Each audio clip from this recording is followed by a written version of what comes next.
says were trying to rob him. Anti-US protests have been taking place in Lahore ever since the incident almost 2 weeks ago. Al Jazeera's Kamal Haider reports. A diplomatic row is brewing between Pakistan and the US over the arrest of an American citizen. Raymond Davis is being held in the shooting deaths of 2 people in Lahore. He says they were trying to rob him at gunpoint. The US Embassy asserts he's a diplomatic employee and his arrest is a clear violation of the Vienna Convention. So far, Pakistan disagrees. Davis has already appeared in court and his case continues. This US diplomat gunned down 2 innocent civilians in broad daylight. We want to inquire what he was doing on the streets of Lahore with a pistol and all alone. Events after the shooting added to the existing outrage in Pakistan. That's when a US consulate vehicle drove the wrong way down a one-way street, killing a motorcyclist before leaving the scene. Tens of thousands of protesters have rallied in Lahore to demand justice. The US sent a senior congressional delegation to demand that Islamabad free Davis. However, fearing a major backlash, the Pakistani government says it will let the court decide. That's not good enough for some US lawmakers, who are now threatening to stop aid to Pakistan. The event is now creating a complex scenario, with Pakistan jeopardizing its relations with its largest provider of economic and military assistance, while the USA stands to alienate one of its major allies in the war next door in Afghanistan. Kamal Haider, Al Jazeera, Islamabad. Prosecutors in Italy say that Prime Minister Silvio Berlusconi should go on trial immediately. That's over allegations of sex with an underage woman and abusing his power to cover it up. Lawrence Lee reports. He may be one of the great survivors, but there's no doubting Silvio Berlusconi has reason to worry. Even given his ability to hold on to power despite all kinds of allegations of financial or personal impropriety in the past, there now appears to be so much evidence linking him firstly to a young showgirl known as Ruby, and then to sex games known as bunga bunga parties, that prosecutors believe they've got enough against him to have a criminal trial straight away. Like everything to do with Berlusconi, this case has split Italy, this time apparently with the young saying he deserves everything he gets, but older people prepared to forgive the aging politician. This is absolutely just. I think it's incredible that people still don't understand what kind of person he is. He must start paying the price for what he's done. The best thing would be for Berlusconi to resign and then a transitional government to come into work on electoral law. Well, he loves what he does. He should just do it a bit more cleverly, like many others do. Berlusconi's been lucky in that his opponents have been unable to capitalise on his problems in the past. Now, though, they smell blood. We want the judges to make the truth come out, and we want him to go to trial. That's the only thing we ask. Then, if he's innocent, God bless him, and in a couple of weeks, we will know the truth. Still, you don't get to hold on to power for as long as Berlusconi has without being able to face down unpleasant allegations. And so the obvious response has been to claim a smear campaign. It's just embarrassing. It's disgusting and shameful. The thing about these trials is that they're false trials. The accusations are completely without proof. Everyone knows that they're just about a negative media campaign. No doubt many people, not just in Italy, view Berlusconi as a misogynist and political dinosaur. All the same, he's been in court before. It'd be unwise to write him off just yet. Lawrence Lee, Al Jazeera. For the second day running, the former Liberian President Charles Taylor has boycotted his war crimes trial at The Hague. The proceedings have now been adjourned while the judges decide whether to allow an appeal by Taylor's legal team. His lawyers are angry that a defense document has been ruled inadmissible. Taylor denies 11 counts of war crimes and crimes against humanity during the Sierra Leone civil war in the 1990s. You know what this is about, their denial of our final brief? It's about simply this. You're not running this court, Mr. Taylor. We are.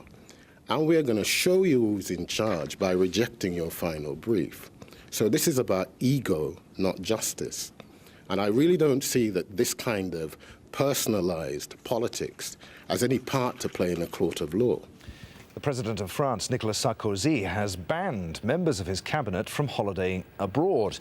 That's following revelations that his Prime Minister and Foreign Minister went on free holidays in crisis-hit North African countries. One trip included a journey by plane that was loaned by Egypt's Hosni Mubarak. Rory Challens reports. Prime Minister François Fillon would probably like to escape France at the moment. So too would Foreign Minister Michel Alliot-Marie.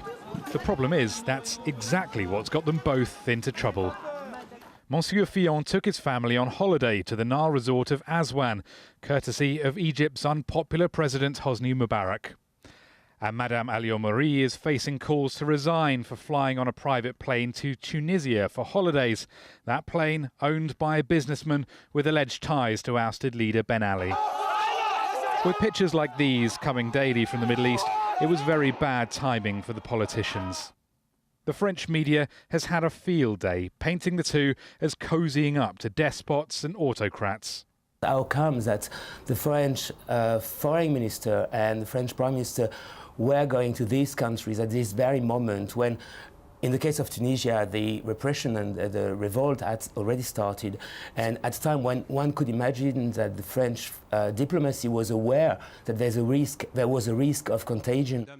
But the Prime Minister insists he's done nothing wrong. I have strictly respected all the rules related to private trips abroad for the Prime Minister, as well as the President of the Republic. But even if no rules were broken, President Sarkozy knows this looks bad, and new guidelines have been issued. For the holidays, from now on, members of the government will have to prioritise France. Invitations abroad will be authorised by the Prime Minister, in agreement with the diplomatic sections of the French presidency. Some, though, might question the wisdom of putting the Prime Minister, one of the culprits here, in charge of preventing any further embarrassments. Rory Challens, Al Jazeera. The brother and sister of a man who's suspected of planting a bomb at Russia's busiest airport have been arrested for allegedly helping him. 36 people were killed at Domodedovo airport in January. Russian officials believe that 20-year-old Magomed Yevloyev from North Caucasus was the bomber. And Russia's President Dmitry Medvedev has ordered extra weapons to be deployed to islands disputed with Japan. Soviet troops occupied the Kuril Islands off Japan's northern coast at the end of the Second World War. Medvedev's comments come as Japan's foreign minister prepares to visit Russia on Friday. The land is known as the Northern Territories to Tokyo. Now, in Sri Lanka, hundreds of supporters of the country's main opposition party have taken to the streets. Some are demonstrating about high food prices, but many are also trying to secure the release of their jailed leader, Sarath Fonseca. Manel Fernandez has the latest from Colombo. Hundreds of people have turned up for this protest demonstration organized by the main opposition United National Party in Colombo. The opposition is protesting the leadership of current President Mahinda Rajapaksa, as well as urging for the release of former army commander Sarath Fonseca. As you can see behind me, a number of people dressed as prison inmates urging this release of the former army chief. Another reason that people have come out today is to protest against media suppression. What they say is murders and abductions in the north, the escalating price of living.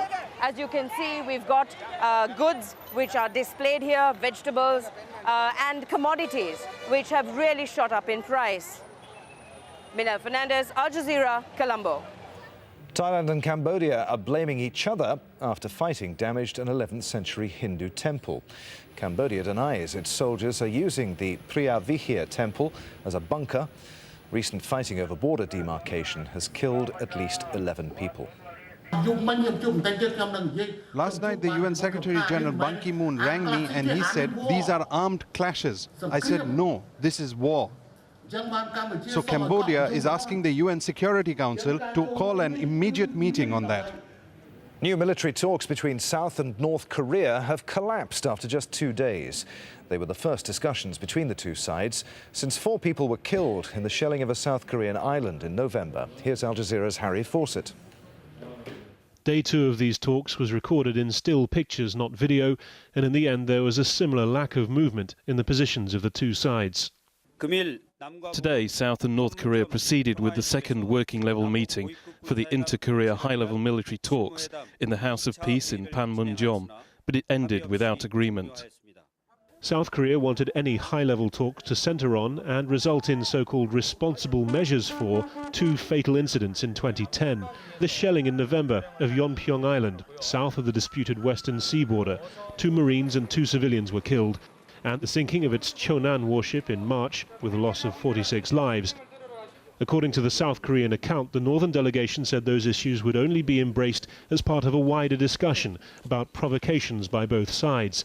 Not good enough for their southern counterparts. After the shelling of Yeonpyeong Island in November last year, one respected measure of public sentiment put the proportion of South Koreans either concerned or very concerned about the security situation at a record high, more than 80%. At Seoul's War Memorial Park, there was little optimism that the talks would advance the cause of peace. Before any talks, the North should have provided a sense of trust. Without trust, real dialogue cannot happen.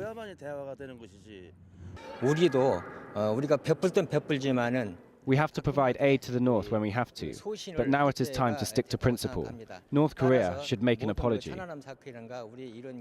One Conservative member of the Parliament's National Defence Committee says any further talks will founder on the same issue.